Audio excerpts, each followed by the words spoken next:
дорогие подписчики, гости моего канала. Բարև ձեզ աշխարհի հայեր։ Այսօր ես պատրաստելու եմ պասի միջինքի գաթա, այդ պատճառով պիտի հայերեն վարեմ, որտեղ դա հիմնականում մենք հայերով ենք պատրաստում։ Այսպիսի գաթաներ մենք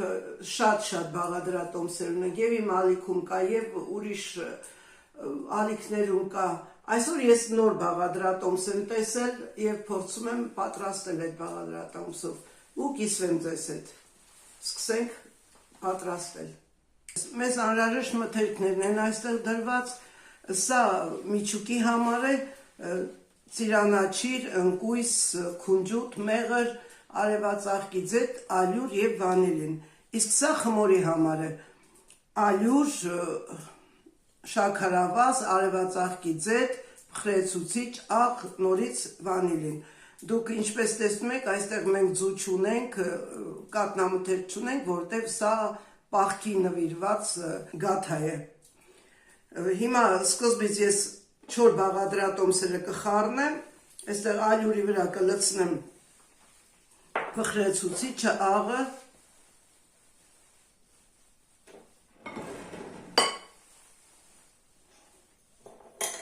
վանիլինը, մի թեթև կխառնեմ,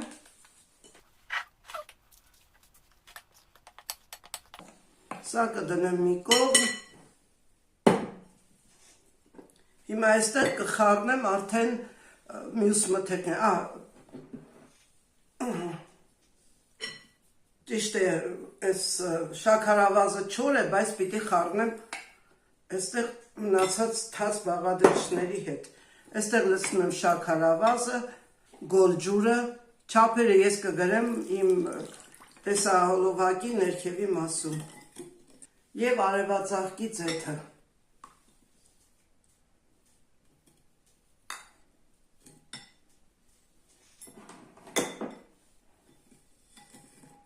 Սա մի լավ կխառնենք ու կավելացնենք մեր 4 բաղադրիչներին։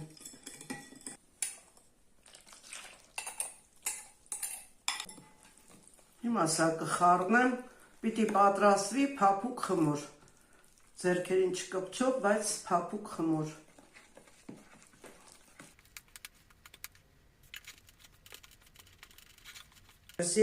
Ես մեկ ճաշի գթալ նորից ալյուր ավելացրեցի, որտեղ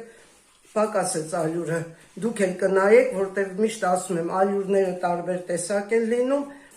դրա համար մեկ գթալ այս կողմ այն կողմ դուք արդեն նայեք։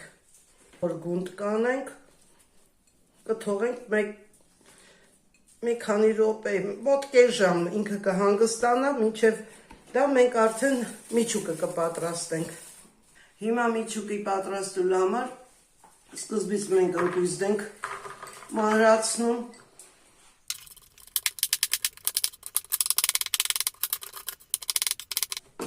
Իսկ հիմա կմանրացնենք ծիրանաչիրը։ Ծիրանաչիրը կտրատելու ենք կուբիկներով փոքր։ Այսպես, մանր կուբիկներով։ Հիմա սա էլ ավելացնենք ընկույզի վրա։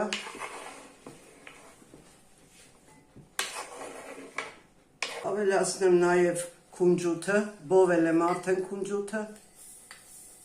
Սա ալյուրն է, 100 գրամ ալյուր է գնում։ Սա մի թեթև խառնեմ նոր։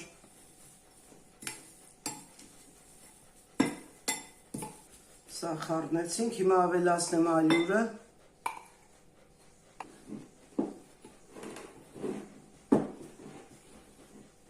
Քանի որ մեր խորիզի մեջ, մեր միջուկի մեջ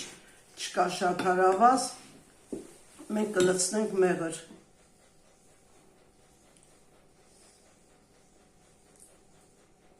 Մաքուր տնական մեղր։ Եվ արևածաղկի ձետ։ Յուղ։ Հիմա սա լավ պիտի խառնեմ։ Սիրունես, լավ խառնել եմ սա, վանիլինը մոռացել էի գցել, հիմա ավելացնեմ։ Սա դնենք մի կողմ, մեր խմորը բացենք։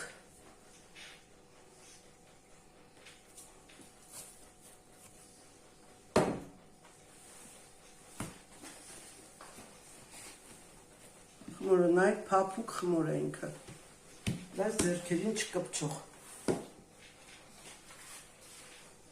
Այլուր շատ պետք չի լցնել։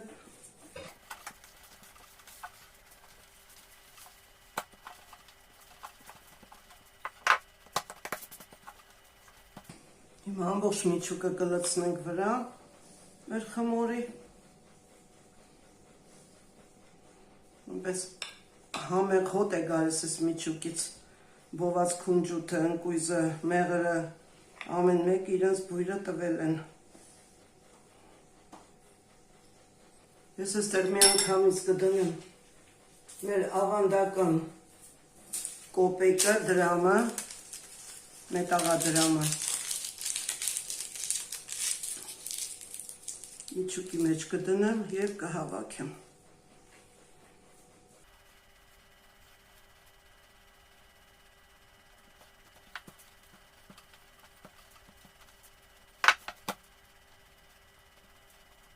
Քանի որ ես ասեցի պաղկի գաթա է, ջուր պիտի կսենք ձվի փոխարեն։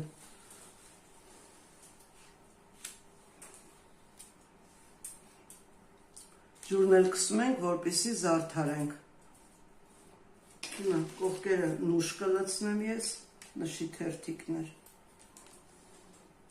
Սա արդեն ով ինչպես կուզի, ինչով կուզի, կարող է զարդարել։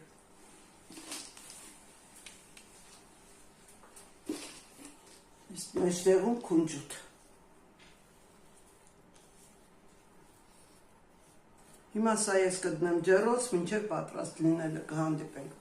Արդեն պատրաստ է, ես հիմա մի քիչ մեղր կցանեմ, կլցնեմ վրան, մի քանի վայրկյաններից կթողեմ ջեռոցում և կհանեմ։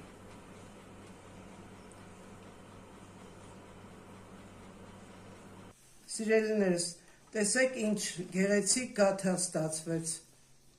բուրում է շատ համեղ, շատ հաճելի, այնպես որ դուք էլ պատրաստեք։ Դեռ մեր գաթան տաք է, բայց ես հիմա պիտի կտրեմ, ցանկալի է, որ սառի նոր կտրեք։ Կտրենք, փորձենք, տեսնենք ինչպես է ստացվել։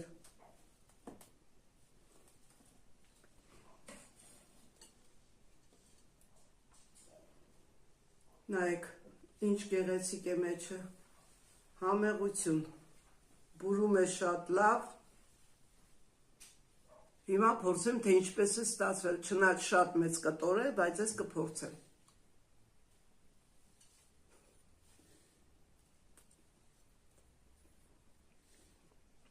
Անմահական է, փափուկ, համեղ, շատ համեղ է, անպայման պատրաստեք աղջիկներ։ Դե ինչ, այսքանով վերջ, սպասում եմ ձեր նամակներին, գրեք ով պատրաստեց, ինչպես պատրաստեց, կարող է դուք ուրիշ բաղադրատոմս ունեք, իմ ալիքում էլ կան տարբեր գաթաների բաղադրատոմսեր, այնպես որ սիրելիներս, ստեսյուն, պակա-պակա։